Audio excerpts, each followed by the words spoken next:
Review of judgement act के खिलाफ दरख्वास्तों पर समाअत पीर तक मुलतवी कर दी गई है। अपील और नजर-ए-सानी का दायरा कार मुख्तलिफ है। चीफ जस्टिस उमर अता बंदयाल की जानिब से ये कहा गया, नजर-ए-सानी में असर नौ समाअत तो नहीं हो सकती।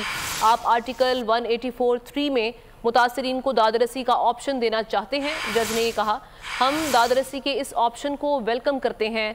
चीफ जस्टिस की जानिब से कहा गया, बहरहाल आपको ये हक एहतियात से देना होगा। ये रिमार्क सामने आए हैं चीफ जस्टिस की जानिब से। रिव्यू ऑफ जजमेंट एक्ट के खिलाफ दरख्वास्तों पर समाअत पीर तक मुलतवी कर दी गई है। तैयब बलोच से आज की समाअत की कार्रवाई का अहवाल जानते हैं। बताइएगा तैयब।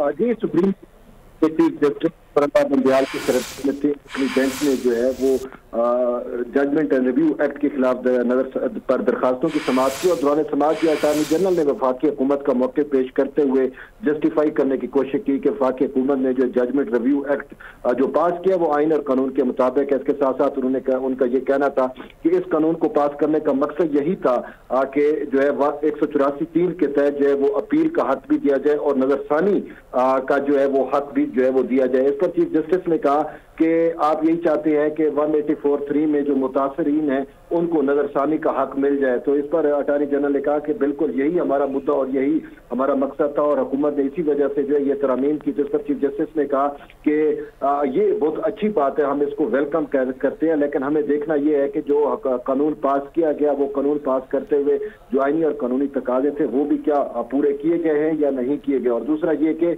जो है वो एहतियात बरती गई या नहीं बरती गई, क्योंकि ये मामला जो है वो बरह रास्त सुप्रीम कोर्ट के इख्तियारात से जुड़ा हुआ है। क्योंकि ये सारे मामला 184(3) का जो मामला है उसमें चीफ जस्टिस का बरह रास्त इख्तियार होता है और आइन के अंदर जो है ये इख्तियार जो है वो चीफ जस्टिस को ही दिया गया है। तो जब ये आइनी तरमीम की गई है तो उस तरमीम में हम यही देख रहे हैं कि कहीं अदलिया आज़ादी जो है वो मुतासर ना हो। तो ये चीफ जस्टिस का कहना था। तो इस पर अटॉर्नी जनरल के दलाइल अभी जारी थे, ताहम वक्त की कमी के बाद समाअत जो है वो पीर के रोज तक के लिए मुलतवी कर दी गई। जी, पीर के रोज़ तक ये समाअत मुलतवी कर दी गई है। रिव्यू ऑफ जजमेंट एक्ट है जिस पर पीर तक मुलतवी की गई है। इस हवाले से हमारे नुमाइंदे तैयब बलोच हमें आगाह कर रहे हैं। आपको बताएं कि इस हवाले से आज जो समाअत हुई उसमें चीफ जस्टिस की जानिब से कहा गया कि ये जो एक्ट है इस पर जो पीर तक समाअत मुलतवी की गई है और अटॉर्नी जनरल इस हवाले से जवाब जमा करवाएंगे। बीपर जो है तूफान के खतरात कराची के साहिल तक पहुंच गए। समुद्री तूफान और शदीद बारिशों में नुकसान से बचने के लिए आवाम ये एहतियाती तदाबीर इख्तियार करें।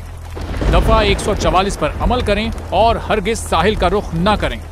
साहिल समंदर के नशेबी इलाकों में रिहाइश पजीर अफराद फौरी तौर पर महफूज जगह पर मुंतकिल हो जाएं।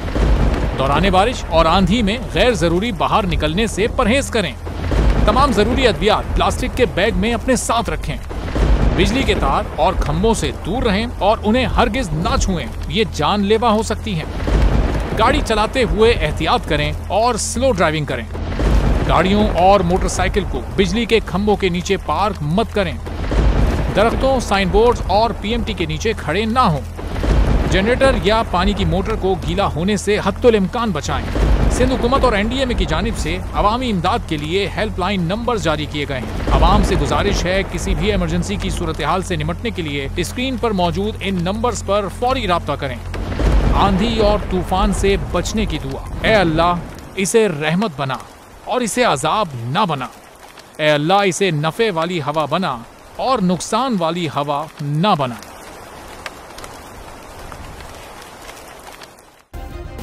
सब्सक्राइब करें और बेल दबाएं ताकि कोई खबर रह न जाए।